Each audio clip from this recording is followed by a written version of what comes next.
Hello बच्चों, कैसे हो? चलिए आज अपन सेकंड चैप्टर शुरू करते हैं एनसीईआरटी का polynomial.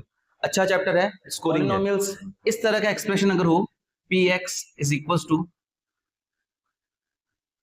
Some constant into some power of x, x की पावर सपोज 3 है, b into x square plus c into x plus d, इस तरह का एक्सप्रेशन कहलाता है पॉलिनोमियल।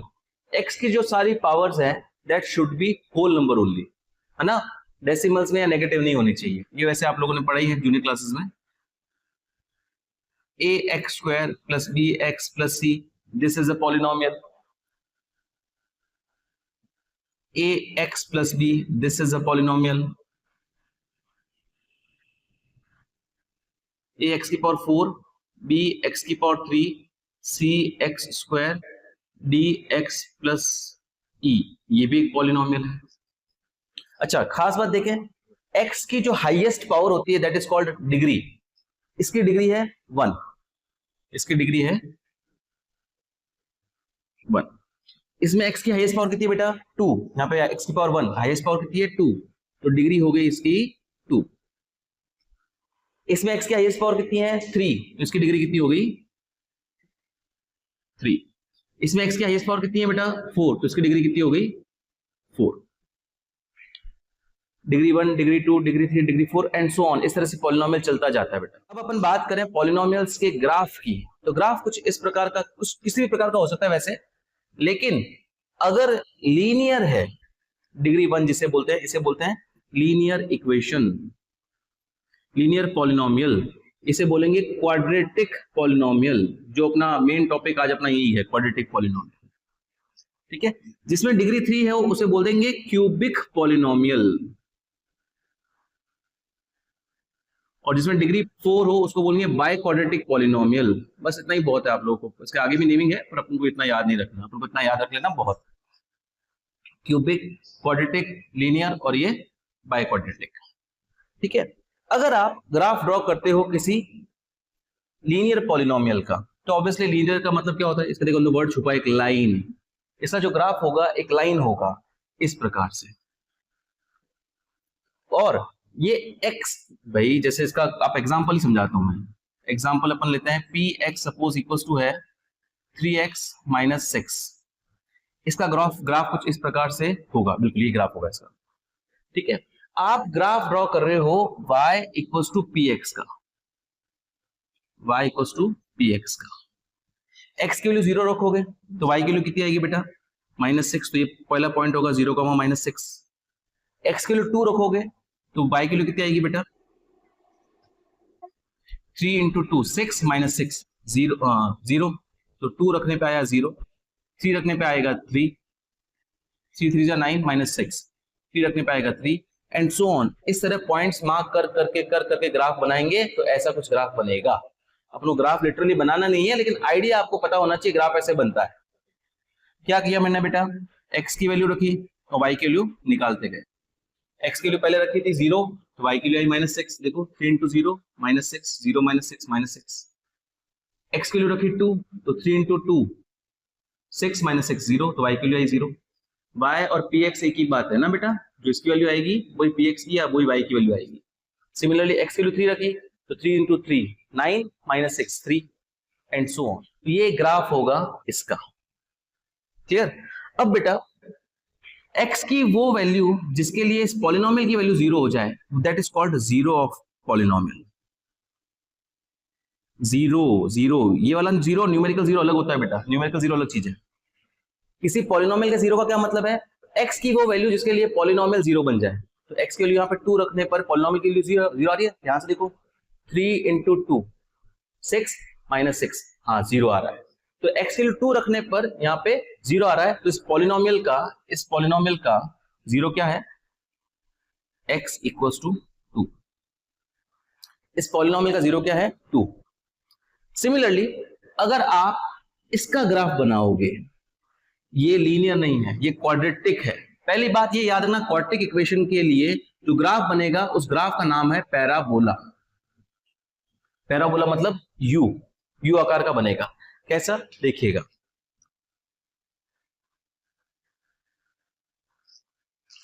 जो क्वाड्रेटिक पॉलिनोमियल होगा बेटा उसका ग्राफ या तो यू आकार का बनेगा कुछ, या तो ऐसा बनेगा या ऐसा बनेगा, या तो नीचे की तरफ ओपनिंग होगी उसकी या ऊपर की तरफ ओपनिंग होगी।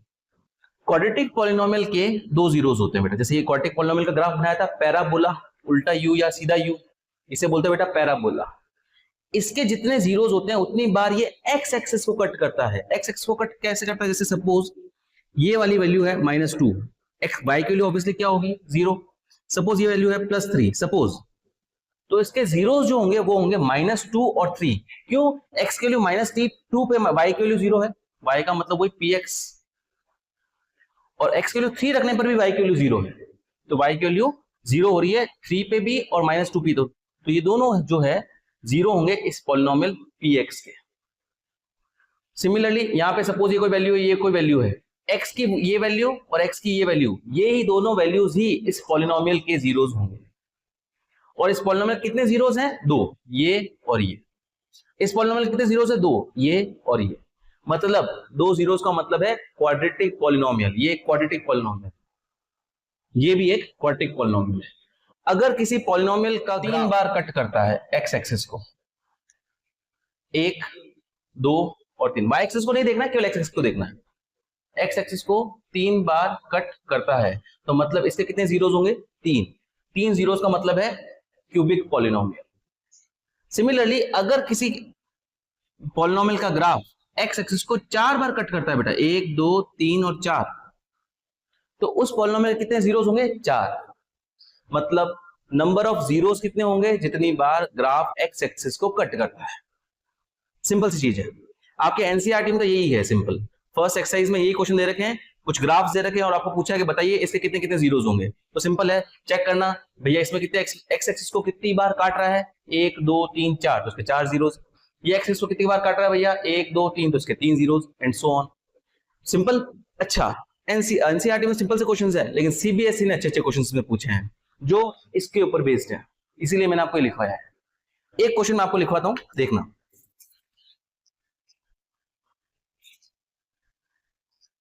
इसे आप नोट डाउन ने 2024-25 में एक क्वेश्चन पूछा, अच्छा क्वेश्चन है बेटा। ये शीट मेरे टेलीग्राम चैनल में अवेलेबल है, उसका लिंक मैं डिस्क्रिप्शन में नीचे दे चुका हूं, आप वहां से टेलीग्राम चैनल ज्वाइन करके शीट डाउनलोड कर सकते हैं। ये वर्कशीट है बेटा, इसमें अच्छे क्वेश्चंस हैं जो सीबीएसई जनरली पूछता है, तो इन क्वेश्चंस को जरूर करके जाना एग्जाम में। इन क्वेश्चन को करे बिना एग्जाम में जाना ही नहीं है अपने। चलिए, एक क्वेश्चन पूछा सीबीएसई ने कि अगर कोई फाउंटेन है, मैं एक बार रीड आउट कर लेता हूं question. Radha, an aspiring landscape designer, is tasked with creating a visual captivating pool design that incorporates a unique arrangement of fountains। इस पूरी थ्योरी में जस्ट रीड आउट कर रहा हूं, उसका कोई मतलब नहीं है, इसका कोई सेंस अपने आंसर के लिए नहीं है। The challenge entails arranging the fountain in such a way that when water is throwing upwards it forms the shape of parabola। parabola कहते दिमाग में आ जाना चाहिए quadratic polynomial. The graph of one such parabola is given below। Graph दिया हुआ बेटा आपको एक सुंदर सा, इस तरह से। क्या है? ये फाउंटेन है जो यहां से प्रेशराइज्ड वाटर निकाल रहा है, जो इस तरह जाके यहां पे गिर रहा है। ये पॉइंट है अपना 1,0, ये वाला पॉइंट है अपना 4,0, ठीक है। और इस तरह से आपको फाउंटेन शो किया गया है, और नीचे थोड़ा सा नीचे वाटर लेवल भी शो किया गया है। इसका कोई यूज नहीं होगा। अच्छा, the height of each fountain rod above water level is 10 centimetre. The equation of downward facing parabola, downward facing parabola ये रहे, इस तरह से डाउनवर्ड फेसिंग है बेटा, representing the outer fountain is, parabola की इक्वेशन दे रखी है बेटा आप लोगों को, px is equals to -x square plus 5x minus 4। अच्छा बेटा ध्यान रखना, अगर x स्क्वायर का कोएफिशिएंट नेगेटिव है तो पैराबोला जो है डाउनवर्ड फेसिंग होगा, अगर पैराबोला का कोएफिशिएंट पॉजिटिव है तो पैराबोला जो है अपवर्ड फेसिंग होगा। इस चीज से ध्यान रखना बेटा। ये आरडी में क्वेश्चन है ऐसा, लेकिन एनसीबीएसई ने इस तरह का क्वेश्चन पूछा नहीं है, तो इस डिटेल में अपन नहीं जाते हैं। बस आप लोग इतना ध्यान रखना, जो इन्फॉर्मेशन मैं दे रहा हूं सीबीएसई इस तरह का क्वेश्चन पूछता रहा है और आगे भी पूछ सकता है। क्या बेटा? First question, find the zeros of the polynomial from the graph. इस ग्राफ को देख के जीरोस बताइए। तो जैसा कि मैंने कहा, एक्स एक्सिस को जहां काटेगा वो ही आपके जीरोस होंगे, मतलब एक्स की वैल्यूज। एक्स एक्सिस कौन सी है बेटा अपनी? ये एक्स एक्सिस हो गई। कहां कहां काटा? एक यहां पे, एक यहां पे, यहाँ पे x की वैल्यू कितनी है 1, यहाँ पे x की वैल्यू कितनी है 4, तो अपने जीरोस हो गए 1 एंड 4। सिंपली जीरोस की डेफिनेशन क्या होती है, x की वो वैल्यू जिसको रखने पर पॉलिनोमियल की वैल्यू 0 हो जाए। x के लिए 1 रखने पर पॉलिनोमियल की वैल्यू 0 हो रही है, पॉलिनोमियल मतलब ये अपना y है ना बेटा, तो x के लिए 1 रखने पर y की वैल्यू 0 हो रही है, तो यही अपना पहला 0 है 1, दूसरा 0 क्या है 4, तो 1 and 4 are zeros of px। First question हो गया, ये 1 मार्क का पूछा गया था, 1 मार्क फोगट के हैं बेटा, ये एकदम इजी है, बस आपको ग्राफ के बारे में थोड़ी सी इंफॉर्मेशन पता होनी चाहिए। Second question, find the value of x eight which water attains its maximum height. अच्छा, आपको ये ग्राफ दे रखा है, एक सेकंड थोड़ा सा रीड्रॉ कर रहा हूं ग्राफ, इस तरह से ग्राफ को देख के पता लग रहा है 2 और 3 के बीचों बीच में जो ग्राफ है अपनी मैक्सिमम वैल्यू अटेन कर रहा है, ठीक है। वैसे ग्राफ को देख के भी पता लग रहा है, और एक फॉर्मूला भी है, वैल्यू जो इसे बोलते हैं, इस पॉइंट को अपन बोलते हैं वर्टेक्स, वर्टेक्स। वर्टेक्स का जो x कोऑर्डिनेट होता है वो हमेशा -b/2a होता है। वर्टेक्स का जो x कोऑर्डिनेट होता है वो क्या होता है बेटा, -b/2a। ये b और a क्या है बेटा, ये क्वाड्रेटिक पॉलिनोमियल जो मैंने आपको लिखवाया था ना, ये वही है, ax² + bx + c। जो x का कोएफिशिएंट है वो अपना b है, और जो x² का कोएफिशिएंट है वो अपना a है, तो -b/2a is x coordinate of vertex. अच्छा, इसका y कोऑर्डिनेट कैसे निकालना है, इसका y कोऑर्डिनेट का ऑल्दो फॉर्मूला है, पर फॉर्मूला याद नहीं रखना भाई, ये x की वैल्यू पॉलिनोमियल में रख दो, आपको y की वैल्यू भी मिल जाएगी, ठीक है। सिंपली जो भी आंसर आया -b/2a, ये इसमें रख के x की जगह आपको y की वैल्यू भी मिल जाएगी। वैसे फॉर्मूला भी है -b/2a, पर वो फॉर्मूला अपन को याद नहीं रखने की जरूरत नहीं है, बस ये आप इतना याद रख लेना, -b/2a। तो सेकंड क्वेश्चन पूछा है, find the value of x eight which water attains its maximum value, value of x for which water attains its maximum value is equals to -b/2a। वैसे दिख ही रहा है सामने 2.5 आंसर है इसका, लेकिन यहां से आंसर निकालते देखो, b की जगह अपने पास +5 और a की जगह है -1, तो ये रख देते हैं वैल्यू बेटा, -5, b की जगह 5 लिख दिया, 2 a की जगह -1, तो -5/-2, माइनस कटेगा बेटा 5/2, इसको अपन 2.5 भी लिख सकते हैं।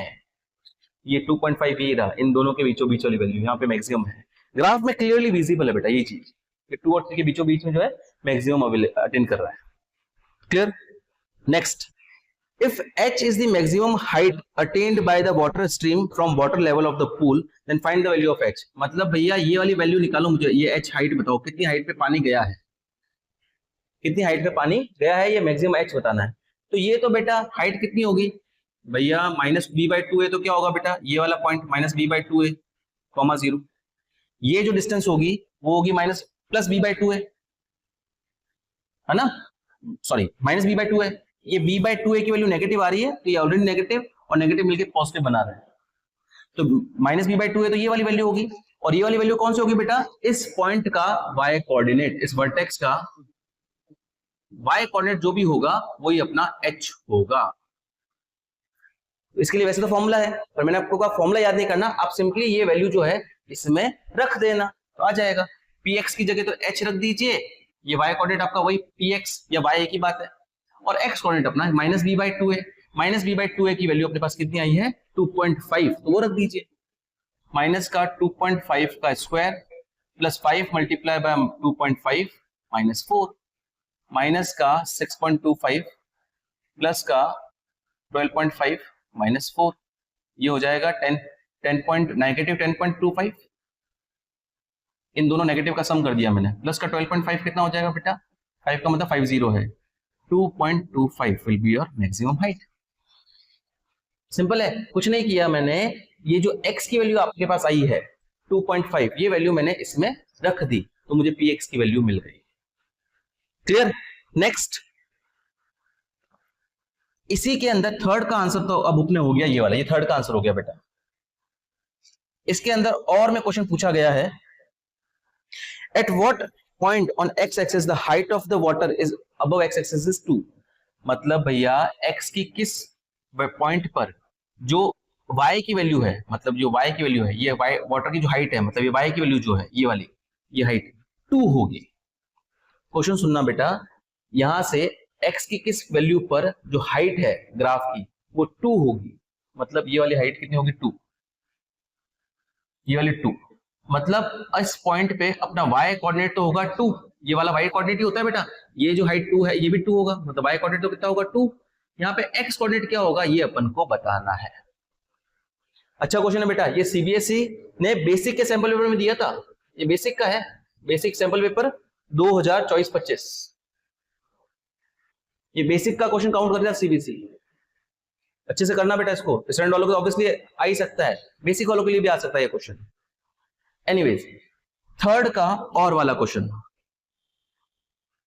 y की वैल्यू 2 हो तब x की वैल्यू क्या होगी ये पता लगाना है। तो सिंपली बेटा y या px एक ही बात है, इसमें अपन 2 रख देते हैं, negative x square plus 5x minus 4, ठीक है। इसको कैलकुलेट कर लेते हैं, x की वैल्यू फाइंड कर लेते हैं। चलिए फाइंड कर लेते हैं फटाफट।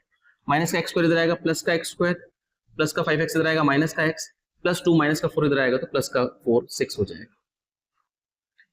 अब this is a quadratic equation, quadratic equation को सॉल्व करना आपको आता है, split in the middle term, ये अपने वापस है 10th क्लास में 2 चैप्टर्स में, इस चैप्टर में भी है क्वाड्रेटिक पॉलिनोमियल के फैक्टराइजेशन और 4th चैप्टर में भी है split in the middle term. चलिए दोनों बार करेंगे, एक बार इधर समझाता हूं मैं बेटा इसको आपको। थिंक ऑफ 2 नंबर्स जिनका सम तो आए बीच वाला नंबर, मतलब -5, और प्रोडक्ट जो है वो आए फर्स्ट और लास्ट का मल्टीप्लीकेशन, मतलब यहां पे कुछ नहीं है तो 1 और यहाँ पे 6, इन दोनों का मल्टीप्लिकेशन आया मतलब 6।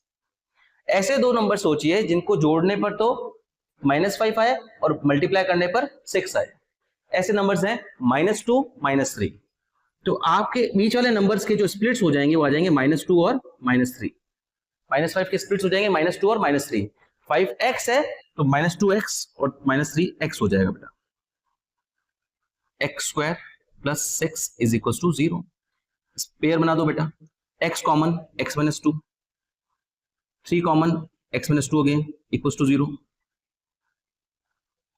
x माइनस 2 दोनों जगह है, x माइनस 2 को कॉमन ले लीजिए बेटा, यहां से जब x माइनस 2 जाएगा x बचेगा, यहां से जब x माइनस 2 जाएगा तो -3 बचेगा इज इक्वल टू 0। तो x की अपने पास 2 वैल्यूज आएगी, 2 यहां से मिलेगी, x माइनस 2 को 0 रखोगे तो x की वैल्यू मिलेगी 2, और x माइनस 3 को जब 0 रखोगे तो x की वैल्यू मिलेगी 3। तो अपने पास भैया 2 जीरोस आ गए, 2 और 3, मतलब x जो हाइट मैक्सिमम हाइट अटेन कर रहे हैं, एक्चुअली 2 पॉइंट्स है, 2 पे भी मैक्सिमम हाइट 2 अटेन कर रहा है ये वाला पॉइंट, और 3 पे भी जो हाइट है ये 2 अटेन कर रहा है। तो 2 पॉइंट्स ऐसे हैं जहां पे हाइट 2 है, ये आपको पूछा गया है, ठीक है बेटा। 2 और 3 दोनों पे ही जो हाइट है वाटर की वो 2 होगी, ओके। ये क्वेश्चन और ये क्वेश्चन दोनों और में थे, ये भी 2 मार्क्स का, ये भी 2 मार्क्स का, एक करना था, ये 1 मार्क का, ये भी 1 मार्क का, ठीक है। इसका आंसर अपने पास 1 और 4 आ गया, इसका आंसर अपने पास 2.5 आ गया, इसका 1 मार्क, इसका 1 मार्क और इसके 2 मार्क्स, दोनों में इसको 1 करना था। ये 4 मार्क्स का क्वेश्चन था बेटा। चलिए इसी चैप्टर की एक और केस स्टडी उठाते हैं, रोलर कोस्टर पॉलिनोमियल, ये भी सीबीएसई के 2021-22 के सैंपल पर में थी, बेसिक थ्योरी दे रखी है, आप लोग पढ़ लीजिएगा, उसका क्वेश्चन में कोई यूज नहीं होगा। मैं सीधा क्वेश्चन पे आ रहा हूं। If the roller coaster is represented by following graph, भाई रोलर कोस्टर है, इस शीट का 19th क्वेश्चन करा रहा हूं मैं, कुछ इस प्रकार से है। तो आपको बताना है कि इसके कितने, ये कौन सा टाइप ऑफ पॉलिनोमियल होगा, लीनियर होगा, क्वाड्रेटिक होगा, क्यूबिक होगा या बाइक्वाड्रेटिक होगा। तो जैसा कि मैंने आपको बताया, नंबर ऑफ जीरोस से डिग्री पता चल जाती है और डिग्री से अपन को टाइप ऑफ पॉलिनोमियल पता चल जाएगा। ये एक्स एक्स को कितनी बार कट कर रहा है, 1 2 और ये 3, वाई एक्सिस को बिल्कुल मत देखना, एक्स एक्स को ही देखना। ये ग्राफ एक्स एक्स को 3 बार कट कर रहा है, मतलब इसकी डिग्री, इसके जीरोस होंगे 3, मतलब डिग्री होगी 3। भाई नंबर ऑफ जीरोस कितने होंगे, 3, तो डिग्री कितनी होगी बेटा 3, तो मतलब पॉलिनोमियल क्या होगा, क्यूबिक पॉलिनोमियल। तो किस टाइप का पॉलिनोमियल है, क्यूबिक पॉलिनोमियल। अगर 2 जीरोस होते हैं तो क्वाड्रेटिक पॉलिनोमियल, 4 जीरोस होते हैं तो बाइक्वाड्रेटिक पॉलिनोमियल, 1 जीरो होता तो linear polynomial, and so on बेटा। इसका next question, the roller coaster represented by the following graphs, which roller coaster has more than 3 distinct zeros. बताना है किसके, कुछ ग्राफ्स दे रखे हैं बेटा, किसके 3 से ज्यादा जीरोस होंगे। ये ग्राफ ऐसा है, एक ग्राफ ऐसा है, एक ग्राफ इस प्रकार का है, और लास्ट वाला ग्राफ कुछ इस प्रकार का है। आपको बताना है किसके 3 से ज्यादा जीरोस होंगे। तो देखो बेटा, ये एक्स एक्स को कितनी बार कट कर रहा है, 1, तो इसका तो 1 ही जीरो होगा। ये एक्स को कितनी बार कट कर रहा है, 1 ही जीरो होगा। ये एक्स को कितनी बार कट कर रहा है, 1, 2 और 3, तो इसके 3 जीरोस होंगे। अपन को पूछा है 3 से ज्यादा जीरोस किसके हैं। ये देखो 1, 2, 3 और 4, इसके 4 जीरोस होंगे, और ये अपना आंसर है। ठीक है, चलिए नेक्स्ट क्वेश्चन करते हैं। Coaster is represented by cubic polynomial. कोई भी रोलर कोस्टर है, इसका पॉलिनोमियल ये है, px या tx नाम दिया इन्होंने, tx equals to px cube plus qx square plus rx plus s। और आपको पूछा है कि बताइए इनमें से कौन सा ऑप्शन हमेशा ट्रू होगा। s not equal to 0, r not equal to 0, c not equal to 0, cq not equal to 0 और d p not equal to 0। आपको बोला है ये पॉलिनोमियल जो है क्यूबिक पॉलिनोमियल है। तो क्यूबिक पॉलिनोमियल का मतलब क्या होता है बेटा, ऐसा पॉलिनोमियल जिसकी डिग्री जो है 3 हो। डिग्री 3 होने का मतलब ये एक्स क्यूब वाली टर्म इसमें रहेगी रहेगी, इनफैक्ट इससे बड़ी पावर कोई नहीं होगी। तो ठीक है, बड़ी पावर तो कहीं पे है ही नहीं, ठीक है, लेकिन ये शर्त पक्की है कि एक्स क्यूब वाली टर्म तो रहेगी रहेगी, वरना ये टर्म अगर गायब हुई तो क्यूबिक नहीं रहेगी, वो क्वाड्रेटिक हो जाएगी। देखो फिर डिग्री कितनी हो जाएगी, 2, है ना। तो मतलब ये बात पक्की है कि अगर इसको क्यूबिकल रखना है तो इस p वाली टर्म को, p की वैल्यू को रखना ही पड़ेगा। p की वैल्यू 0 नहीं रख सकते, क्योंकि अगर p की वैल्यू 0 हो गई तो पॉलिनोमियल क्यूबिक नहीं रहेगा। तो इसमें पूछा है कौन सा इन चारों में से हमेशा ट्रू रहेगा, p नॉट इक्वल टू 0। हाँ, अगर और कोई गायब हो गया, जैसे q की वैल्यू 0 आपने ले ली, q की वैल्यू 0 ले ली, तो क्या इंपॉर्टेंट कुछ लॉस हुआ, नहीं। अभी भी पॉलिनोमियल क्या रहेगा, हाईएस्ट डिग्री कितनी है, यहाँ पे x की वैल्यू 1 है, x की पावर यहाँ पे 1 है, यहाँ पे x की पावर 3 है, यहाँ पे x की पावर 0 है। तो x की जो हाईएस्ट पावर है वो अभी भी 3 ही है, ठीक है। तो x की हाईएस्ट पावर का कोई लॉस नहीं हो रहा। इसका मतलब यह है कि अगर इसको क्यूबिकल रखना है तो इस टर्म को रखना जरूरी है, मतलब p की वैल्यू 0 नहीं हो सकती। नेक्स्ट क्वेश्चन, ये वापस इंटरेस्टिंग क्वेश्चन आ गए 2, इसी केस में स्टडी से रिलेटेड है, रोलर कोस्टर राइड से ही। 22 क्वेश्चन है शीट का, आप लोग देखिएगा। If the path traced by roller coaster is represented by the above graph px, then find the number of zeros। Simple सा ग्राफ है और नंबर ऑफ जीरोस आपको बताने हैं। तो ये तो बहुत आसान क्वेश्चन हो गया आप लोगों के लिए। तो क्लियरली एक्स एक्स को कहाँ काट रहा है, एक यहाँ पे, एक यहाँ पे एक्स एक्स को काटा इसने, और एक वापस यहाँ पे एक्स एक्स को काटा। 3 बार एक्स एक्स को काटा तो नंबर ऑफ जीरोस कितने होंगे इसके, 3। ठीक है, नेक्स्ट, ये अच्छा क्वेश्चन आ गया वापस। बस कॉन्सेप्ट अगर आपको पता हो तो क्वेश्चन आसानी से अटेंड कर लोगे आप लोग। कॉन्सेप्ट्स पता होने चाहिए बेटा बस। क्या है एक नेक्स्ट क्वेश्चन, अगर ग्राफ है आपके पास कुछ इस प्रकार का, -3 से गुजरा, घुमा, -1 से गुजरा, फिर -4, -6 से वापस यहां से घुमा, नहीं -6 से नहीं, ऐसे नीचे आया,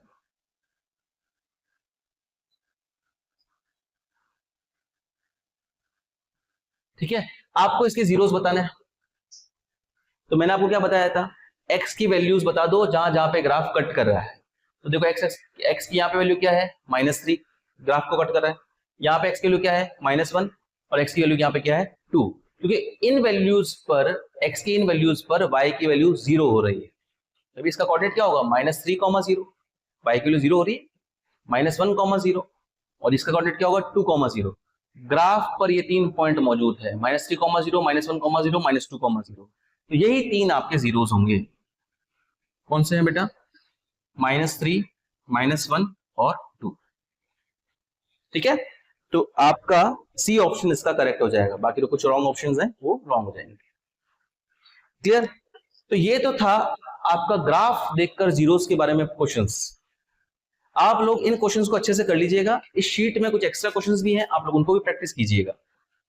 चलिए नेक्स्ट एक्सरसाइज 2.2 की तरफ अब बढ़ते हैं, क्वाड्रेटिक पॉलिनोमियल के फैक्टराइजेशन और क्वाड्रेटिक पॉलिनोमियल का फॉर्मेशन। चलिए शुरू करते हैं। पहला topic, relationship between zeros and coefficients. Relationships between zeros and coefficients. देखो बेटा, सपोज कोई क्वाड्रेटिक पॉलिनोमियल है ax² + bx + c, ठीक है। इसकी कौन सा पॉलिनोमियल है बेटा? ये क्वाड्रेटिक पॉलिनोमियल। डिग्री कितनी है? 2। तो इसके कितने जीरोस होंगे? 2। सपोज जीरोस हैं आपके पास अल्फा और बीटा, कुछ भी नाम दे सकते थे, मैंने नाम दे दिया अल्फा और बीटा। यहां पे जो कोएफिशिएंट्स हैं, जो मल्टीप्लाई में है, a, b और c, कोएफिशिएंट्स कहलाते हैं ये बेटा। कोएफिशिएंट्स ये होंगे आपके पास a, b और c। ये फिक्स्ड है। जो x² के साथ मल्टीप्लाई में है वो अपना a, और जो x के साथ मल्टीप्लाई में है वो अपना b, और जो कांस्टेंट टर्म है वो अपना c। तो इन जीरोस और इन कोएफिशिएंट्स के बीच में दो रिलेशनशिप्स हैं। कौन कौन सी रिलेशनशिप? पहली, sum of zeros. Sum of zeros का मतलब हुआ अल्फा और बीटा का sum, alpha plus beta. Sum of zeros जो होगा बेटा, वो होगा आपका -b/a के बराबर, मतलब negative of coefficient of x upon coefficient of x²। जो x का कोएफिशिएंट है और जो x का कोएफिशिएंट है, ये वही है आपके b और a। आपको ये वाला फॉर्मूला याद रखना है। सम ऑफ जीरोस मतलब अल्फा प्लस बीटा क्या होगा? -b/a, पहला।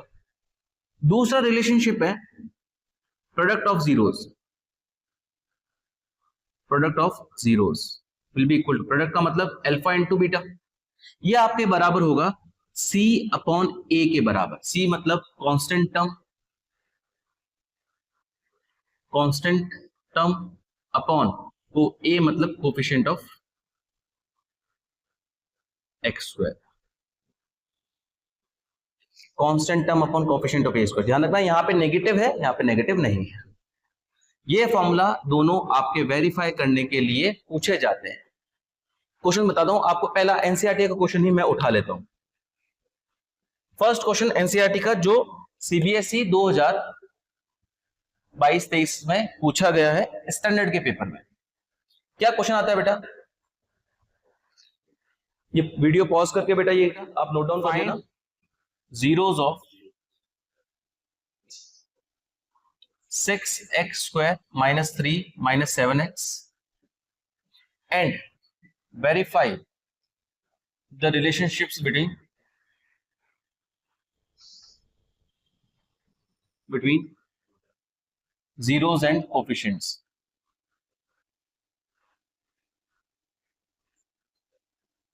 और जीरोस और कोएफिशिएंट्स के बीच में रिलेशनशिप वेरीफाई करिए।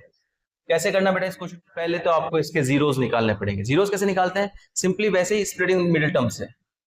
तो पहले मैं इसको लिख देता हूं, ध्यान रखिएगा। पहले स्क्वायर वाली टर्म आएगी, फिर एक्स वाली टर्म आएगी। इसको मैं अरेंज कर रहा हूं, -3 को पीछे ले रहा हूं, -7 को आगे ले रहा हूं, ठीक है। -7x को पहले लिख दिया, -3 को बाद में लिख दिया। ये जरूरी है, इसके बिना कर नहीं सकते अपन। जीरो पुट करने के लिए अपन इसको पुट कर देते हैं 0। जीरोस निकालने के लिए इसको अपन 0 के इक्वल पुट कर देते हैं। अब वही बात, थिंक ऑफ 2 नंबर्स जिनका सम तो आए, बीच वाला नंबर, बीच वाला सम तो आए -7, और प्रोडक्ट आए फर्स्ट और लास्ट का मल्टीप्लीकेशन। 6 और -3 का मल्टीप्लीकेशन कितना आएगा बेटा? -18। ऐसे दो नंबर सोचिए जिनका एडिशन तो आता हो -7 और मल्टीप्लीकेशन आता हो -18। इसको सोचने का तरीका बहुत सिंपल है। आप पहले दो साइंस को हटा दीजिए। ऐसे दो नंबर सोचिए जिनको ऐड या सब्ट्रैक्ट करने पे तो आए 7, ऐड या सब्ट्रैक्ट करने पे आए 7 और मल्टीप्लाई करने पर आए 18। अगर आप डायरेक्ट सोच पा रहे हैं तो बहुत बढ़िया, अगर नहीं सोच पा रहे तो आप एक काम करिए, फैक्टराइजेशन मेथड यूज कर लीजिए। ये जो प्रोडक्ट रिक्वायर्ड है उसके फैक्टर्स करिए, 18 के फैक्टर्स करिए। 2 की टेबल से आएगा 3, 2 की टेबल से आएगा 9, 3 की टेबल से आएगा 3 और 3 की टेबल से आएगा 1, 2, 3 और 3।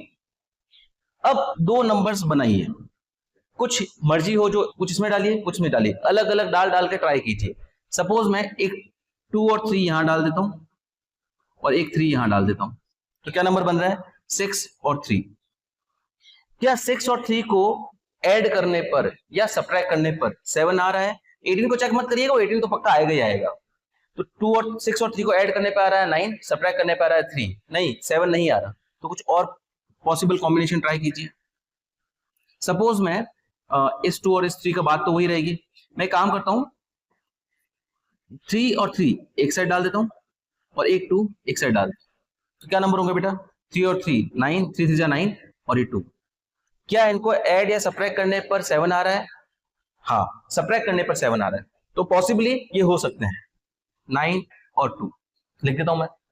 क्या करें बेटा? अब साइन लगाने की कोशिश कीजिए। देखिए सम का जो साइन होगा, बड़े वाले नंबर का हमेशा साइन वही होगा। तो सम का साइन नेगेटिव है तो पक्की बात है बड़े वाले का सम क्या हो, साइन क्या होगा? नेगेटिव। बड़े वाला पॉजिटिव, सॉरी सम अगर पॉजिटिव होता तो बड़े वाले का साइन भी पॉजिटिव होता। ये साइन दोनों सेम ही होता है हमेशा। सेकंड, अगर ये नेगेटिव है तो दोनों के साइन अपोजिट होंगे, ये पॉजिटिव है तो दोनों के साइन सेम होंगे, क्योंकि भाई पॉजिटिव दोनों साइन पॉजिटिव पॉजिटिव पॉजिटिव होता है, नेगेटिव नेगेटिव पॉजिटिव होता है। अगर ये पॉजिटिव है तो दोनों साइन सेम होंगे ऑब्वियसली, और अगर ये नेगेटिव है तो मतलब ए पॉजिटिव होगा तो दूसरा नेगेटिव होगा, पहला नेगेटिव होगा तो दूसरा पॉजिटिव होगा। अगर ये नेगेटिव है तो इनके साइन अपोजिट होंगे, तो ये नेगेटिव तो ये पॉजिटिव होगा। ये सही है एकदम। इनको ऐड करने पर -7 आ रहा है और मल्टीप्लाई करने पर -18 आ रहा है। तो अपन को बीच वाले नंबर्स के स्प्लिट्स मिल गए -7 के। 6x² -7x -3 is equal to 0। 7x के स्प्लिट्स मिल गए, माइनस का 9x प्लस का 2x, साथ में x है इसलिए यहां पे भी x लगाया गया है। सिंपली अगर देखा जाए तो एक्चुअली मैंने -7x को -9x प्लस 2x कर दिया है। पेयर बनाइए। अब क्या कॉमन आएगा बेटा इसमें? 3 और x कॉमन आएगा। 3 गया 2 बचा, x गया x बचा। एक x स्क्वायर है ना बेटा, एक x गया एक x बच गया। सिमिलरली यहाँ पे 3 गया 3 बचा, x गया कुछ नहीं बचा। इन दोनों में कुछ भी कॉमन नहीं आ रहा। 2 की टेबल में ये आ रहा है लेकिन ये नहीं आ रहा, 3 की टेबल में ये आ रहा है लेकिन ये नहीं आ रहा, x यहाँ पे है लेकिन यहाँ पे नहीं है। दोनों जगह कोई भी नंबर कॉमन नहीं है। तो जब कुछ भी कॉमन नहीं आया है तो 1 कॉमन अपन लेते हैं। यहां से 1 डिवाइड होगा तो कुछ फर्क नहीं पड़ेगा, यहाँ 1 डिवाइड होगा तो कुछ फर्क नहीं पड़ेगा, ये आएगा बेटा 2x - 3 2x - 3 दोनों नंबर सेम आ रहे हैं, दोनों फैक्टर सेम आ रहे हैं, तो अपना क्वेश्चन सही चल रहा है। अब 2x - 3 दोनों जगह है तो कॉमन ले लीजिए। यहां से 2x - 3 जाएगा तो 3x बचेगा, यहां से 2x - 3 जाएगा तो प्लस का 1 बचेगा। 2x - 3 is equal to 0, 3x + 1 is equal to 0। इससे अपन को 1 मिलेगा, -3 तो जाएगा तो +3, और 2 मल्टीप्लाई से डिवाइड हो जाएगा तो 3/2, +1 हो जाएगा -1, 3/1 हो जाएगा तो 3। अपने को अब 2 जीरोस मिल गए। पहला क्वेश्चन यही था, find the zeros of quadratic polynomial this, तो 2 जीरोस मिल गए। सेकंड पार्ट क्या है इसमें? Verify the relationships between zeros and coefficient. तो चलिए अब सेकंड पार्ट की तरफ बढ़ते हैं इसी क्वेश्चन के। पहले आप मुझे बताइए जीरोस क्या मिले आपको? मेरे को थोड़ी जगह चाहिएगी, मैं इसको इरेज कर रहा हूं। जीरोस क्या मिले बेटा आपको? अल्फा और बीटा। 2 जीरोस मिले आपको, 3/2 और -1/3। तो मैं अल्फा को मान लेता हूं 3/2 और बीटा को मान लेता हूं -1/3। आप उल्टा भी ले सकते थे, इसको अल्फा इसको बीटा लेते, कोई फर्क नहीं पड़ता। Next coefficients. कोफिशिएंट्स कौन कौन है बेटा? ए, बी और सी। देखिए बताइए मुझे। ए है आपके पास 6, x² का कोफिशिएंट आपका होता है a, x का कोफिशिएंट होता है बेटा b यानी कि -7, और कांस्टेंट टर्म होती है आपके पास c यानी कि -3। ध्यान रखना, इसको आगे पीछे मत लिख देना आपको, ठीक है ना? ये एज इट इज ही रहेगा। अल्फा बीटा आप आगे पीछे कर सकते हो, फर्क नहीं पड़ेगा, इसमें फर्क पड़ेगा। इसको आपको एज इट इज लिखना है, x का कोफिशिएंट a, x का कोफिशिएंट b और कांस्टेंट टर्म c। चलिए पहला अब रिलेशनशिप, पहला रिलेशनशिप बेटा alpha plus beta is equal to -b/a। चलिए इसमें वैल्यू रख के इसको वेरीफाई करते हैं। अल्फा की वैल्यू कितनी है बेटा? 3/2। बीटा की वैल्यू कितनी है बेटा? -1/3। बी की वैल्यू कितनी है बेटा? -7, और ए की वैल्यू कितनी है बेटा? 6। क्या ये दोनों बराबर आ रहे हैं? देखते हैं।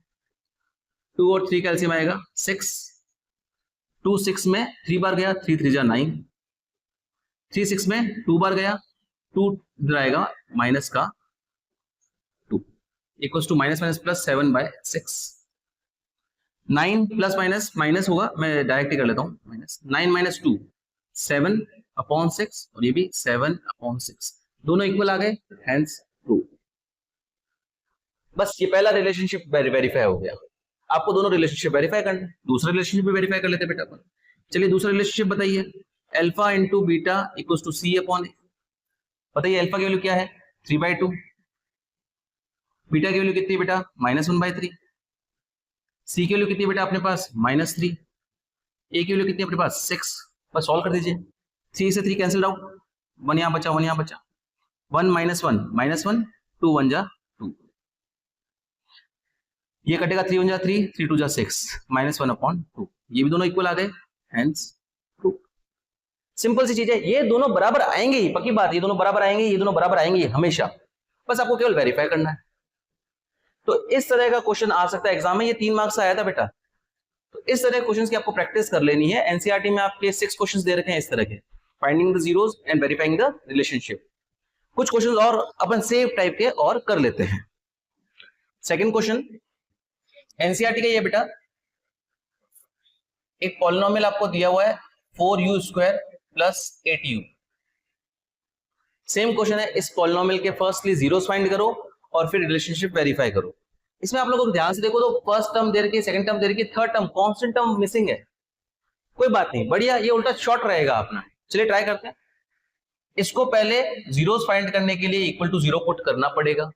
अब जब दो टर्म हो, एक टर्म मिसिंग हो, तो अपन को स्प्लिटिंग द मिडिल टर्म लगाने की जरूरत नहीं, डायरेक्ट ही हो जाएगा। इसमें देखिए मैं 4u कॉमन ले रहा हूं, 4 की टेबल में दोनों आ रहा है, 4 और 8 की टेबल में 4 आता है, 4 की टेबल में 4 और 8 दोनों आते हैं, 4 कॉमन ले लिया, u दोनों जगह u कॉमन ले लिया, 4 गया u बचा, 4 गया 2 बचा, u गया। अब बस 4u = 0 और u + 2 = 0। यहां से u की वैल्यू आएगी 0/4। बेटा ध्यान रखना, 0 के नीचे कुछ भी डिवाइड करो आपको 0 ही मिलता है। 0 divide by anything is 0, 0 multiply by anything is 0। तो 0/4 विल बी इक्वल टू 0। और यहां से क्या मिलेगा बेटा, +2 उधर जाएगा तो -2। तो आ गए 2 जीरो सिंपली। इसमें तो कुछ अपन को टफ काम हुआ ही नहीं, इससे पहले वाले में तो थोड़ा लेंदी हो गया था। ठीक है, तो अपने जीरोस आ गए हैं, अल्फा और बीटा आ गए हैं। जीरोस आ गए बेटा, अल्फा आ गया अपने पास, पहला 0 0 और दूसरा 0 -2, 0 और -2। जैसा कि मैंने आपको कहा, जरूरी नहीं आप अल्फा को 0 और बीटा को -2 लो, आप आगे पीछे भी ले सकते हो। अल्फा को -2 और बीटा को 0 ले सकते हो, कोई फर्क नहीं पड़ेगा। Next coefficients. कोफिशिएंट्स क्या कहते हैं बेटा, पहला a मतलब स्क्वायर वाली टर्म का कोफिशिएंट, स्क्वायर वाली टर्म का कोफिशिएंट क्या है 4, तो a की वैल्यू अपने पास 4। b कौन है बेटा, x का कोफिशिएंट, x की जगह इस बार u है, तो u का कोफिशिएंट कितना होगा बेटा 8, तो b हो गया अपने पास 8। और c क्या होगा बेटा, कांस्टेंट टर्म। अब इसमें तो कांस्टेंट टर्म है ही नहीं, तो जब टर्म ही गायब हो तो उसका कोफिशिएंट होता है 0।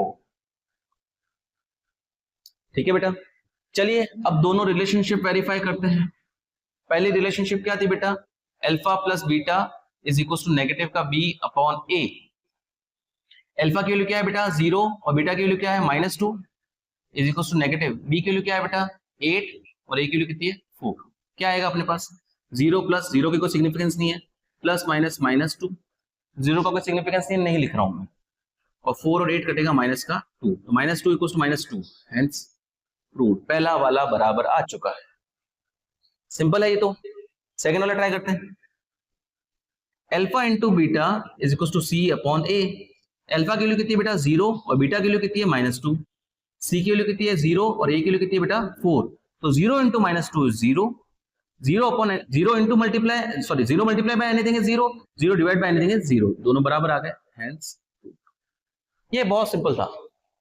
ठीक है, यहां पे भी अपन को मेहनत नहीं करनी पड़ी स्प्लिटिंग द मिडिल टर्म लगाने की, और यहां पे भी अपन को बहुत इजीली प्रूव हो गए। ठीक है, एनसीईआरटी का ही क्वेश्चन है ये। एक और क्वेश्चन एनसीईआरटी का ही ले लेते हैं अपन, इसी में ही एडिट करते हैं। t² -15 = 0। वापस में देखिए बेटा, दो टर्म्स ही हैं, एक टर्म गायब है। कौन सी, स्क्वायर वाली टर्म तो है, वो t वाली टर्म गायब है। यहाँ पे x की जगह t है, स्क्वायर वाली टर्म है, t टर्म वाली टर्म गायब है और कांस्टेंट टर्म अवेलेबल है। ये भी डायरेक्ट हो जाएगा। कैसे? आप एक काम करिए, 15 को उधर भेजिए, +15 -15 हो जाएगा तो +15 हो गया। क्लियर? नेक्स्ट बेटा स्क्वायर को वहां भेजिए, ये स्क्वायर रूट होगा 15 का। एक और चीज, जब भी स्क्वायर वहां जाता है, स्क्वायर रूट लगता है, साथ में हमेशा पॉजिटिव नेगेटिव लगाता है बेटा, साथ में हमेशा पॉजिटिव नेगेटिव लगाता है। इसका कारण बताता हूं मैं आपको।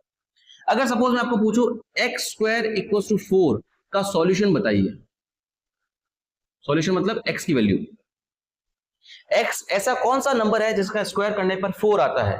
तो ऑब्वियसली आप कहोगे सर x = 2 इसका एक सॉल्यूशन है। बिल्कुल है। और x की वैल्यू -2 भी इसका सॉल्यूशन है। क्यों? x की वैल्यू अगर आप -2 रखते हो तो -2 का स्क्वायर भी 4 ही होता है। तो इसका सॉल्यूशन केवल +2 नहीं है, -2 भी है। ठीक है? तो x² = 4 के दो सॉल्यूशन है, +2 -2। तो कैसे करते हैं इसको एल्जेब्रिकली? स्क्वायर वहां जाएगा तो स्क्वायर रूट ऑफ 4 लगेगा, साथ में लगेगा प्लस माइनस, तो x की वैल्यू आएगी +-2। 4 का स्क्वायर रूट कितना आता है? 2। अगर मैं पूछूं y² = 9 है तो बताओ मुझे y की वैल्यू क्या आएगी? वही बात, स्क्वायर वहां जाएगा, स्क्वायर रूट, तो y की वैल्यू आएगी +-3। जब भी आप इक्वेशन को सॉल्व कर रहे हो, स्क्वायर वहां जाएगा अगर, तो स्क्वायर की जगह के साथ में, स्क्वायर रूट के साथ में प्लस माइनस लगेगा। यहीं पे अगर आप स्क्वायर रूट ऑफ 16 की बात करें, स्क्वायर रूट ऑफ 4 की बात करें, स्क्वायर रूट ऑफ 9 की बात करें, अगर डायरेक्ट स्क्वायर रूट ही कहीं मेंशन्ड हो तो अपन को केवल पॉजिटिव स्क्वायर रूट ही लेना है। 16 का स्क्वायर रूट कितना होता है? 4। 4 का स्क्वायर रूट कितना होता है? 2। 9 का स्क्वायर रूट कितना होता है? 3। तो केवल पॉजिटिव ही लेना है। इसका कारण यह है कि ये स्क्वायर रूट यहाँ पे जो ऑलरेडी मेंशन्ड है, अपन ने नहीं लाया, अपन लाते तो स्क्वायर के रूट के साथ प्लस माइनस लाते हैं। अगर ऑलरेडी मेंशन्ड है तो वहां पे स्क्वायर रूट एक फंक्शन होता है। फंक्शन आपके नेक्स्ट क्लास में, 11th क्लास में है, बट अभी मैं आपको ये समझा सकता हूं, फंक्शन की दो वैल्यूज नहीं हो सकती। कोई भी फंक्शन के लिए दो वैल्यूज नहीं मिल सकती, इसलिए अपन को एक ही वैल्यू लेनी होती है। तो ध्यान रखना, जहां पे स्क्वायर रूट मेंशन्ड हो वहां पे अपन को केवल पॉजिटिव वैल्यू ही लेनी होती है। लेकिन इक्वेशन सॉल्व करते टाइम अगर आप स्क्वायर को लेफ्ट से राइट या राइट से लेफ्ट ले जाते हो तो आपको प्लस माइनस भी आगे लगाना हो। चलिए वापस अपने क्वेश्चन पे, मैंने स्क्वायर वहां लिया तो ये +-√15 हो गया। तो यहां पे तो जीरोस ही मिल गए अपन को, एक +√15, एक -√15, ये प्लस वाला एक माइनस वाला। तो अपने पास तो अल्फा बीटा की वैल्यू मिल गई, प्लस का √15, एक माइनस का √15। और कोफिशिएंट्स क्या होंगे बेटा? A B C. यहाँ पे स्क्वायर वाली टर्म का कोफिशिएंट 1 है, कुछ भी नहीं है आगे, मतलब 1 है। टी वाली टर्म ही गायब है, जो टर्म ही गायब है उसका कोफिशिएंट होता है 0। टर्म ही एब्सेंट हो तो उसका कोफिशिएंट क्या होगा? 0। कांस्टेंट टर्म है अपने पास -15। बस सिंपल हो गया, कर लेते हैं इसको। अल्फा प्लस बीटा, अल्फा की जगह बेटा √15 है, बीटा की जगह -√15 है, माइनस बी की जगह बेटा 0 है और ए की जगह है 1। तो क्या होगा बेटा? ये √15 प्लस माइनस -√15 इक्वल्स टू -0 का मतलब नहीं है, 0/1 0 ही होता है। √15 माइनस √15 तो 0 ही होगा, दोनों सेम टर्म है ना, सब्ट्रैक्ट हो गए तो 0। पहला रिलेशनशिप वेरीफाई हो गया, दोनों 0 इक्वल्स टू 0 आ गया। सिंपल है। सेकंड रिलेशनशिप क्या था बेटा? Alpha into beta is equals to C/A। Alpha की वैल्यू कितनी बेटा? √15, बीटा की वैल्यू की है -√15, दोनों का multiplication will be equal to C की वैल्यू कितनी है बेटा? -15 और A की वैल्यू कितनी है बेटा? 1। प्लस माइनस माइनस होगा, यहां पर कुछ नहीं है तो प्लस होगा बेटा। √15 इंटू √15 कितना होता है? √15 इंटू √15 कितना होता है बेटा? 15, और 15/1 कितना होगा? 15। दोनों बराबर आ गए, हेंस प्रूव। ये दोनों भी इक्वल आ गए। सिंपल है बेटा। एनसीईआरटी में कुल सेकंड 2.1 में फर्स्ट क्वेश्चन यही है। 6 क्वेश्चन है, 6 में से 3 मैं आपको करा चुका हूं, बाकी 3 आप लोग करिएगा। 2.2 एक्सरसाइज का सेकंड क्वेश्चन अपन तैयार शुरू करते हैं। टॉपिक है अपना अब formation of quadratic polynomial. Formation of quadratic polynomial मतलब अगर कोई क्वाड्रेटिक पॉलिनोमियल के जीरोस, ऑब्वियसली क्वाड्रेटिक पॉलिनोमियल के 2 जीरोस होंगे, जीरोस अपन को दे रखे हो तो क्वाड्रेटिक पॉलिनोमियल का फॉर्मूला ये है, x² minus sum of zeros into x plus product of zeros. ठीक है। अच्छा, किसी भी पॉलिनोमियल को किसी कांस्टेंट से मल्टीप्लाई करने पर उसके जीरोस पे कोई फर्क नहीं पड़ता। कोई पॉलिनोमियल है उसको, जैसे एक पॉलिनोमियल है x square minus 5x plus 6 equals to 0, इसके जीरोस हैं 2 and 3 करके देख सकते हो आप लोग स्प्लिटिंग द मिडिल टर्म से। इसके स्प्लिट्स आएंगे -2 -3 करके देखो कि आएंगे 2 और 3। सपोज अगर मैं इसको 5 से मल्टीप्लाई करता हूँ पूरे पॉलिनोमियल को, 0 हटाता हूँ, पॉलिनोमियल में इक्वल टू 0 नहीं होता, इक्वल का साइन ही नहीं होता। इसको सपोज अगर 5 से मल्टीप्लाई कर देता हूँ तो ये क्या बन जाएगा, 5x square minus 25x plus 30। तो इस क्वाड्रेटिक पॉलिनोमियल के जीरोस भी 2 और 3 ही है। कांस्टेंट से मल्टीप्लाई करने पर पॉलिनोमियल के जीरोस पे कोई फर्क नहीं पड़ता। सपोज को मैं 10 से मल्टीप्लाई कर देता तो 10x स्क्वायर माइनस का 50x प्लस 60, 10 से मल्टीप्लाई कर दिया तो इसके जीरोस भी अभी 2 and 3 ही है। कहने का मतलब कोई भी पॉलिनोमियल अगर है उसको कांस्टेंट से आपने मल्टीप्लाई कर दिया तो जीरोस में कोई फर्क नहीं पड़ेगा, जीरोस वो के वही रहेंगे जो पहले थे। ठीक है, इसीलिए मैंने यहाँ पे आगे के लगा दिया है। के लगाने का मतलब ये है कि आगे आपकी मर्जी हो और किसी कांस्टेंट से मल्टीप्लाई करना हो तो भी चलेगा, और नहीं तो केवल आपने के मेंशन करके छोड़ दिया है तो भी वही बात है कि आप कांस्टेंट किसी से मल्टीप्लाई कर सकते हो। चलिए क्वेश्चन करते हैं। Question, find this quadratic polynomial जिसका सम ऑफ जीरोस आपको दे रखा है 5 और प्रोडक्ट ऑफ जीरोस आपको दे रखा है 6। वो क्वाड्रेटिक पॉलिनोमियल फाइंड करें इसका सम ऑफ जीरोस तो दे रखा है 5 और प्रोडक्ट ऑफ जीरोस दे रखा है 6। तो सिंपल है, फॉर्मूला में रखना है x square minus sum of zeros है 5x plus product of zeros है 6। ये आंसर है आपका, सिंपल। लेकिन आपको एग्जामिनर जो है ना सिंपल ये आंसर नहीं देगा, वो कुछ ना कुछ तो किसी कांस्टेंट से मल्टीप्लाई करके ही देगा। पिछले सालों के सैंपल पेपर में जो क्वेश्चंस आए हैं वो भी आपको करवाऊंगा, लेकिन इसका अगर आप आंसर सब्जेक्टिव में लिख रहे हैं तो यही आपका आंसर है, आपका क्वेश्चन खत्म होता है। एक और क्वेश्चन करते हैं। अगर सम ऑफ जीरो सपोज दे रखा है 1/4, प्रोडक्ट ऑफ जीरो दे रखा है प्लस 1/4।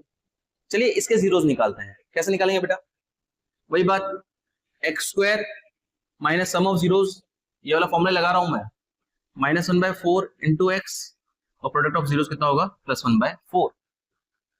ठीक है, ये आपका आंसर है। वैसे इसको थोड़ा सॉल्व कर देते हैं अपन, माइनस माइनस प्लस 1/4 या फिर x/4 हो जाएगा बेटा। x केवल न्यूमरेटर से मल्टीप्लाई होगा, x × 1 x अपॉन 4 प्लस 1/4। ये आपका आंसर है बेटा। अच्छा, आप चाहो तो भाई इस k की वैल्यू यूज अभी कर सकते हो। कैसे, डिनोमिनेटर में जब जनरली नंबर होता है तो अपने एनसीईआरटी वाले उस डिनोमिनेटर को हटा रहे हैं। क्या किया उन्होंने इस अंदर वाले नंबर का एलसीएम ले लिया। 1 4 और 4 का एलसीएम आएगा 4। ठीक है, तो 1 4 में 4 टाइम्स गया तो ये एक्स स्क्वायर मल्टीप्लाई होगा 4 से। 4 में ये 1 डिनोमिनेटर डिवाइड किया, 1 4 बार गया तो ये 4 से मल्टीप्लाई हुआ 4x स्क्वायर। 4 4 में 1 टाइम गया, ऊपर 1 मल्टीप्लाई होगा x। सिमिलरली ये 4 4 में 1 टाइम गया, ये होगा 1। अब इन्होंने k की वैल्यू अज्यूम कर ली, बुक वालों ने, एनसीईआरटी वालों ने 4, ताकि 4 से 4 कट जाए। फाइनल आंसर इन्होंने छोड़ा है 4x square plus x plus 1। NCERT में फ्रैक्शन वाले जो भी क्वेश्चन है वो इस तरह से ही हो रहा है। ठीक है, तो ये अपने ऊपर है बेटा। डिनोमिनेटर आप एलसीएम लेके डिनोमिनेटर को हटा सकते हो। कैसे, किसकी मदद से, इस k की मदद से, क्योंकि पॉलिनोमियल को कांस्टेंट से मल्टीप्लाई करने पर उसके जीरोस वही रहते हैं, जीरोस में फर्क नहीं पड़ता। एक क्वेश्चन और करते चलिए।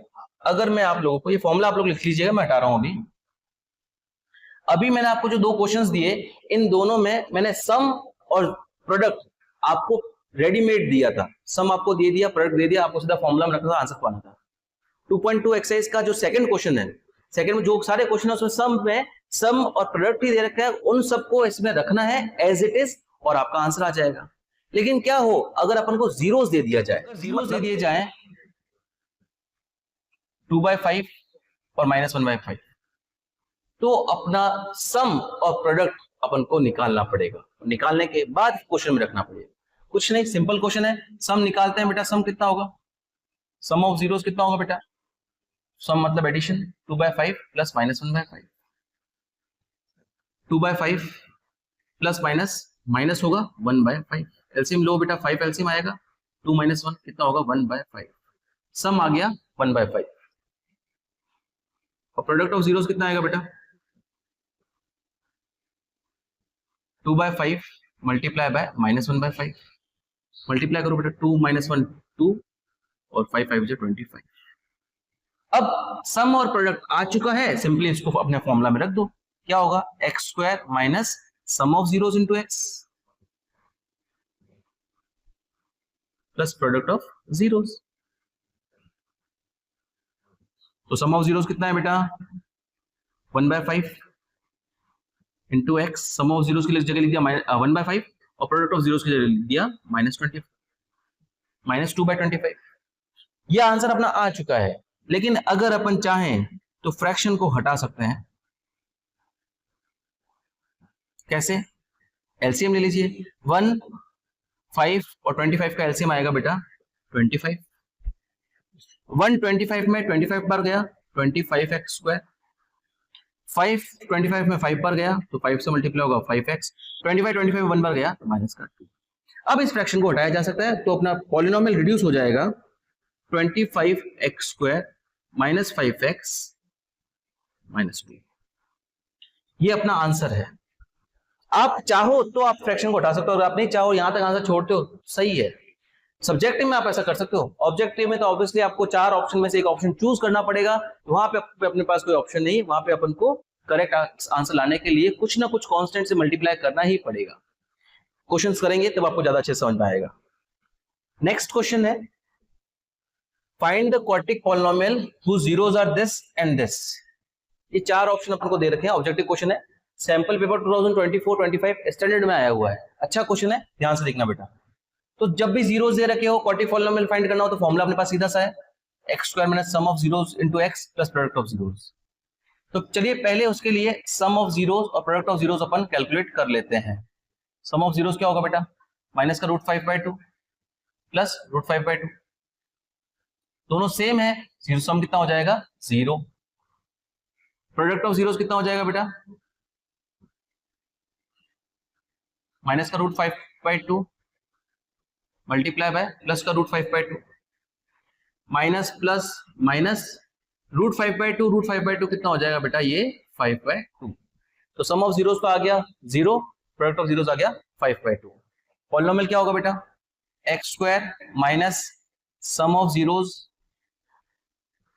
Into x plus product of zeros,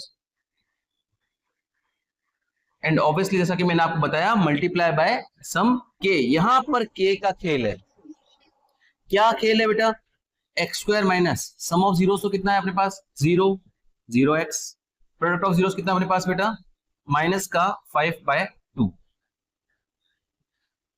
क्या होगा बेटा ये k multiply by x², 0x का मतलब नहीं है 0 हो जाएगा, प्लस माइनस माइनस का 5/2 क्या हो जाएगा बेटा ये 2 एलसीएम ले लेते हैं 2x² माइनस 5। अपना आंसर आया ये, लेकिन ये आंसर तो यहाँ पे है ही नहीं, कोई भी नहीं है। क्यों नहीं है? क्योंकि यहाँ पे इसने k की वैल्यू के साथ कोई ना कोई खेल किया है। तो सोचो k की वैल्यू क्या रखी जाए कि इनमें से कोई आंसर मैच हो जाए। देखो क्लियरली ये दोनों तो अपने आंसर हो नहीं सकते, क्योंकि पहली बात है 3 टर्म आ रही है और √2 आ रहा है, 3 टर्म आ रही है √5 आ रहा है, ऐसा इसमें कुछ भी नहीं, रूट है ही नहीं, या तो ये है या ये है। अब यहाँ पे x² कोएफिशिएंट अपने 2 है, यहाँ पे x² कोएफिशिएंट 15 है, 2 का मल्टीपल नहीं है, यहाँ पे 5 है, यहाँ पे 6 है, ये भी 5 का मल्टीपल नहीं है, तो ये ऑप्शन भी इनकरेक्ट है। करेक्ट ऑप्शन है अपना ये। वो भी कैसे? देखो अगर आप इन दोनों में 4 कॉमन ले हो, ये हो जाता है 2x² माइनस 5, ये रहा अपना आंसर। एक्चुअली इस k की वैल्यू क्या सेट की है बुक वाले ने, क्वेश्चन पेपर वाले ने 8/2 यानी कि 4 मल्टीप्लाई बाय दिस, ये अपना आंसर बना है, ये अपना ऑप्शन करेक्ट है। तो ध्यान रखना बेटा, ऐसे बहुत सारे क्वेश्चंस हैं इस शीट में जिसमें k की वैल्यू से एडजस्ट करके अपना आंसर चेंज हुआ है। चलिए कुछ और क्वेश्चन अपन प्रैक्टिस करते हैं। देखिए बेटा, अब अपना जो क्वेश्चंस है वो अल्फा और बीटा जीरोस पे डिपेंडेंट है। इन जीरोस से डिपेंडेंट क्वेश्चन करने के लिए आप ध्यान रखो, पहले फॉर्मूलाज कुछ मैं आपको लिखा देता हूं। Alpha square plus beta square equals to alpha plus beta का whole square minus 2 alpha beta होता है बेटा। ये फॉर्मूला आपको याद रखना है। ये फॉर्मूला वहीं से आया है जो बेसिक आइडेंटिटी है ना, a square plus b square, ये इधर लाओ, plus 2ab equals to A plus B का होल स्क्वायर होता है बेटा। ये वही मैंने प्लस 2ab को उधर ले गया तो ये माइनस 2ab हो गया। ऐसा क्यों? क्योंकि जनरली अपन को सम ऑफ जीरोस और प्रोडक्ट ऑफ जीरोस की वैल्यू पता होती है, देखते ही पता लग जाती है। तो अगर alpha square plus beta square की वैल्यू कभी अपन को निकालनी हो तो डायरेक्ट इस तरह से निकाल सकते हैं। नेक्स्ट एक फॉर्मूला ये यूज तो कम ही होगा वैसे, पर फिर भी देख लेते हैं। अल्फा प्लस बीटा का whole cube minus 3 alpha beta bracket alpha plus beta, ये भी आपकी आइडेंटिटी थी 9th क्लास में। A cube plus B cube plus 3ab multiply by A plus B is equal to A plus B का whole cube हुआ करता था। तो मैंने ये वाली टर्म उधर ले ली और ए और बी की जगह अल्फा बीटा लिख दिया। क्यों लिखा मैंने ऐसा? क्योंकि देखो इसकी वैल्यू कई बार क्वेश्चन एग्जामिनर पूछ लेता है। ये तो सम ऑफ जीरोस हो गया, ये सम ऑफ जीरोस हो गया, और ये हो गया अपने पास प्रोडक्ट ऑफ जीरोस, जिनकी वैल्यूज अपन को ऑलरेडी नोन होगी। तो बस ये दो फॉर्मुलाज आप अच्छे से याद कर लीजिए। वैसे तो बहुत सारे फॉर्मुलाज हैं, पर बहुत सारे फॉर्मुलाज करने की जरूरत नहीं है।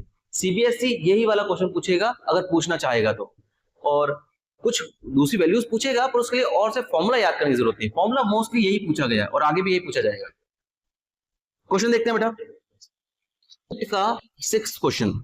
Alpha beta are the zeros of 5x square plus 5x plus 1। इस पॉलिनोमियल के जीरोस है अल्फा और बीटा। तो आपको alpha square plus beta square मतलब इसकी वैल्यू पूछी है, और 1 अपॉन अल्फा और 1 अपॉन बीटा इसकी वैल्यू पूछी है। देखो अगर कोई ये सोच रहा है कि मैं पहले जीरोस निकाल लूंगा और फिर इसकी वैल्यू रख के निकाल दूंगा, तो हाँ कुछ क्वेश्चंस में ऐसा हो सकता है, पर इसमें ऐसा नहीं हो रहा। इसके जीरोस नहीं निकलेंगे बेटा, इसके जीरोस फ्रैक्शन में जा रहे हैं, और फ्रैक्शन वाले अपन को फ्रैक्शन में इरेशनल नंबर्स में जा रहे हैं, जो अपन को निकालना आता ही नहीं है बेटा। इसमें तो मिडिल टर्म से आप निकाल ही नहीं सकते, इसलिए आपको इसी फॉर्मूला को करोगे और इससे सिंपल भी रहेगा। क्या अपन को क्या पता है बेटा? सम ऑफ जीरोस मतलब अल्फा प्लस बीटा क्या होता है बेटा? नेगेटिव का b बाय a होता है ना। मतलब ये हुआ कि अल्फा प्लस बीटा की जो वैल्यू आएगी नेगेटिव का 5 अपॉन 5, अल्फा प्लस बीटा की वैल्यू आएगी बेटा नेगेटिव का 1, अल्फा प्लस बीटा की वैल्यू आएगी नेगेटिव का 1, और प्रोडक्ट ऑफ जीरोस क्या आएगा बेटा? Alpha into beta, alpha beta formula था c बाय a। तो इससे क्या पता चलेगा बेटा? अल्फा इंटू बीटा की वैल्यू आएगी c की वैल्यू आई 1 और a की वैल्यू आई 5, 1 अपॉन 5। अब अपन को किसकी वैल्यू पूछी बेटा? दो वैल्यू पूछी है। पहला alpha square plus beta square, तो अपने पास सीधा फॉर्मूला ही है अल्फा प्लस बीटा का whole square minus 2 alpha beta. देखो इसकी वैल्यू भी पक्की पकाई पड़ी है, इसकी वैल्यू भी अपने पास पक्की पकाई पड़ी है, आपको केवल फॉर्मूला याद रखना था। चलिए पुट कर देते हैं अल्फा प्लस बीटा का whole square, alpha plus beta की वैल्यू आई -1, तो -1 का whole square, alpha into beta की वैल्यू आई 1/5। क्या होगा बेटा? ये -1 का स्क्वायर 1, 2 1 जा 2 अपॉन 5, एलसीएम ले लेंगे 5, यहाँ 5 आएगा बेटा, अपॉन 1 मान लो, 1 5 में 5 पर गया, 5 1 जा 5 -2, 5 - 2 is 3/5 will be your final answer। तो alpha square plus beta square की डायरेक्ट वैल्यू आ गई 3/5। नेक्स्ट इसी का सेकंड पार्ट, आपको 1 upon alpha plus 1 upon beta की वैल्यू पूछी थी। इसका कोई फॉर्मूला आपको याद नहीं करना, ये डायरेक्ट ही हो जाता है। डायरेक्ट कैसे बेटा? आप अल्फा और बीटा का एलसीएम लोगे तो अल्फा बीटा आएगा, इनका मल्टीप्लीकेशन सिंपली, अल्फा बीटा में अल्फा डिवाइड करोगे तो बीटा बचेगा, तो ऊपर आएगा बीटा, अल्फा बीटा में बीटा डिवाइड करोगे तो अल्फा बचेगा, ऊपर मल्टीप्लाई होगा अल्फा। या इसको डायरेक्ट याद रख लेना, इसको इससे मल्टीप्लाई करते हैं, इसको इससे मल्टीप्लाई करते हैं, दोनों का मल्टीप्लीकेशन नीचे लिख देते हैं। मैं यहाँ मेंशन कर देता हूँ, a अपॉन बी प्लस हो या माइनस हो, c अपॉन डी। इसको कैसे सॉल्व करते हैं? क्रॉस मल्टीप्लाई करो ad, क्रॉस मल्टीप्लाई करो bc अपॉन bd, इसको इससे मल्टीप्लाई, इसको इससे मल्टीप्लाई, और दोनों का मल्टीप्लीकेशन, डिनोमिनेटर का मल्टीप्लीकेशन नीचे। याद कर लो बेटा ये। चलिए नेक्स्ट, बीटा प्लस अल्फा या अल्फा प्लस बीटा एक ही बात होती है। इसकी वैल्यू अपने पास पक्की पकाई पड़ी है -1, और अल्फा इंटू बीटा की वैल्यू अपने पास पक्की पकाई पड़ी है 1/5। जब डिनोमिनेटर में फ्रैक्शन हो तो इसको रेसिप्रोकल करके मल्टीप्लाई कर दो, -1 मल्टीप्लाई बाय इसका रेसिप्रोकल हो जाएगा 5/1, माइनस प्लस माइनस, और 1 का कोई सिग्निफिकेंस नहीं है, फाइनल आंसर आ जाएगा -5। ठीक है बेटा, तो 1 upon alpha plus 1 upon beta की वैल्यू आ गई -5। ये क्वेश्चन बहुत इंपॉर्टेंट है, सीबीएसई इसको बहुत फ्रिक्वेंटली पूछ रहा है, तो इन क्वेश्चंस को आप लोग ध्यान से कर लेना, स्पेशली ये alpha square plus beta square वाला और ये 1 अपॉन अल्फा 1 अपॉन बीटा। और भी कुछ वैल्यूज है देखो सीबीएसई भी इनको पूछ नहीं रहा, जैसे मैंने आपको फॉर्मूला लिखाया था alpha cube plus beta cube, I believe ये नहीं पूछेगा सीबीएसई, बट ये दोनों तो पूछेगा ही पूछेगा, अच्छे से कर लीजिएगा। चलिए इससे रिलेटेड और क्वेश्चन करते हैं। क्वेश्चन इस शीट का, if alpha and beta are zeros of polynomial fx is equals to px square minus 2x plus 3p, और आपको ये बोला है भैया कि इसके जीरोस अल्फा एंड बीटा है, और अल्फा प्लस बीटा जो है वो अल्फा इंटू बीटा के बराबर है। अल्फा प्लस बीटा और अल्फा इंटू बीटा दोनों बराबर है, तो मुझे इस p की वैल्यू बताइए। एक सेकंड, मैंने गलत लिख दिया, 3p है। इसके जीरोस है अल्फा बीटा और अल्फा प्लस बीटा और अल्फा इंटू बीटा बराबर है, तो मुझे p की वैल्यू बताइए। कैसे होगा बेटा? सिंपली सम ऑफ जीरोस, मतलब वही अल्फा प्लस बीटा की वैल्यू क्या होती है बेटा? माइनस बी अपॉन ए। माइनस बी अपॉन ए का मतलब क्या हुआ?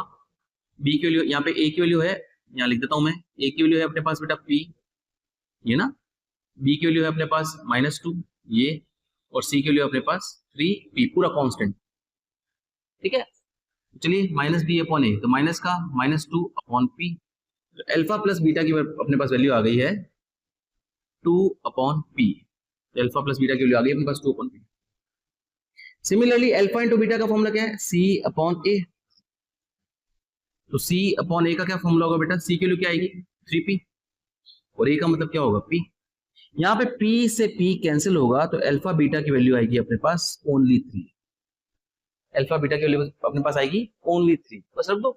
Alpha plus beta 2 upon p और alpha into beta only 3, cross multiply कर दो, 2 इक्वल्स टू 3p या 3p इक्वल्स टू 2, 3 अपॉन में भेज दो, तो p इक्वल्स टू 2 अपॉन 3 अपना आंसर आ जाएगा। p की वैल्यू आएगी 2 अपॉन 3, ठीक है। चलिए कुछ क्वेश्चन और सिंपल सा क्वेश्चन है, बस सिंपली कॉन्सेप्ट बेस्ड है। नेक्स्ट क्वेश्चन इसी शीट का 9th क्वेश्चन, एक p प्राइम नंबर है, let p be the prime number, quadratic equation having roots factors of p, वो क्वाड्रेटिक इक्वेशन बताओ जिसके रूट्स जो है p के फैक्टर हो। अब मैंने आपको पिछले वीडियो में बताया था प्राइम नंबर के फैक्टर्स कौन से होते हैं? 1 एंड द नंबर इटसेल्फ, तो इस p के फैक्टर्स कौन होंगे? 1 एंड p। तो ऐसा पॉलिनोमियल बताओ जिसके जीरोस जो है ये दोनों हो। सिंपली फॉर्मूला है x square minus sum of zeros into x plus product of zeros.